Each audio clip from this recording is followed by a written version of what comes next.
I happened to cross Israel today doing some of the last final touches on his window sashes before he applies the final paint. And what he's doing here, he's got some of that lightweight spackle, and he's just going through and finding any blemishes that he thinks are blemishes so that he can achieve the highest level paint job that he can. He's already gone through and he's done the glazing. Glazing is super, super tight. And I think the idea is, you got to paint the sash. Well, look at those glazing lines, and those are pretty nice. I think the thing that people don't really realize is that your finished product, the painted surface, is just the very tip of the iceberg of all the work that goes into making a sash look just as beautiful as it can. Well, but it's all part of a process.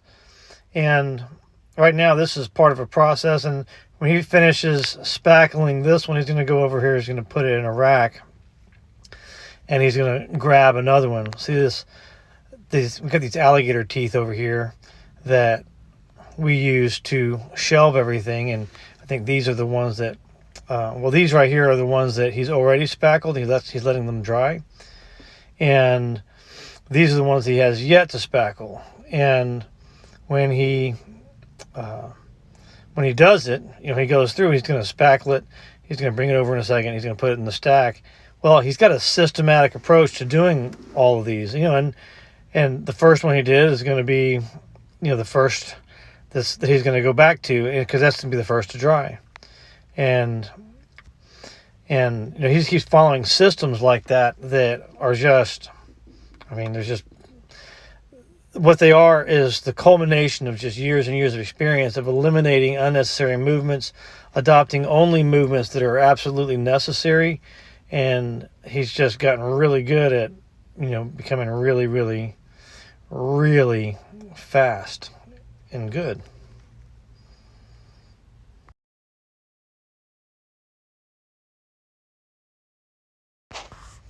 Now, a little bit later, I was able to catch him again with, this is with the finished paint. Okay. And I just kind of want to study with you a little bit his technique. He starts off right now, he's blowing off any dust that could have accumulated on it. And he's got that hose just ready to go. And he's got his own bucket of paint. He's not using the can of paint that the paint came in, but he just poured off just enough to get done what he needed to do.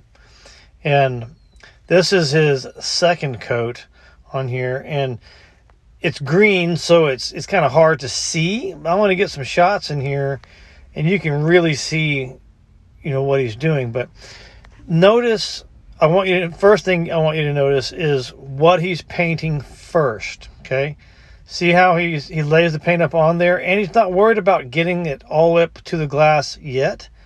He gets the paint on there, and then he laps it up onto the glass. Okay, so like he put the paint on there just a second ago, and now he spreads it apart. And so he's done 4 lines right now. That's his 4th line.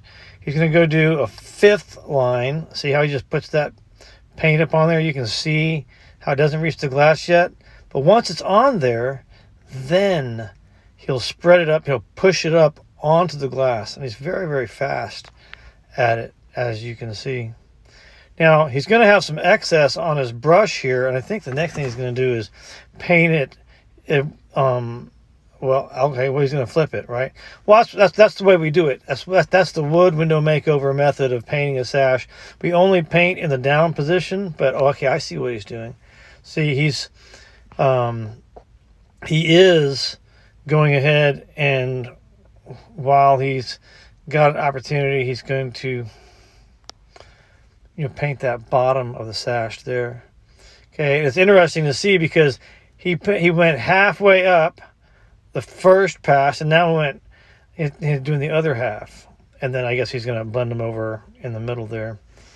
Exactly, just like that. And then he might do that bottom rail because the sash is on the side right now. So, is the bottom rail? Yes, he's going to do the bottom rail. Okay. And actually, this is a little unusual for me. I don't usually do it this way myself, but Israel's actually a better painter than me, so I'll defer to him. I usually paint my muntins first and then come after and do what he's doing right now. But you'll see he's mastered the art, and he's just making real quick work of it. I mean, look at the confidence with which he lays that paint on there. He's not second guessing himself or anything. He just goes to work because he knows exactly how to do it. This is the nature or the essence of having mastered a movement. It's machine-like. There's no wasted movements. There's no big old blotched paint up onto the glass. There's no blue tape except on his brush. Look, there is blue tape on his brush. You see that? And that's Israel's own development there. He says that helps keep his bristles together. It keeps them nice and sharp. And it also helps keep the brush clean. And it helps keep the paint from traveling up into the ferrule of the brush. See, there we go. You see how he's pushed that paint on there like that? He applies it first. He just gets it on there, onto the muntin.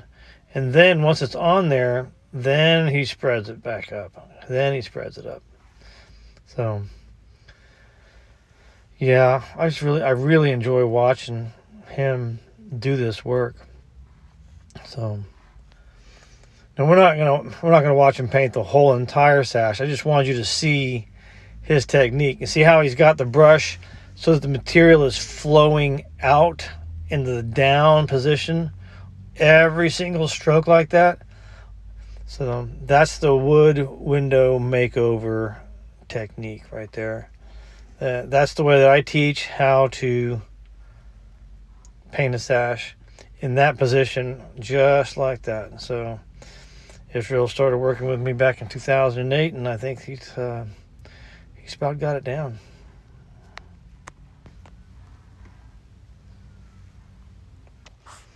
Yep, and right now he's going to flip it or turn it 90 degrees and continue. And that's the way that you do it right there.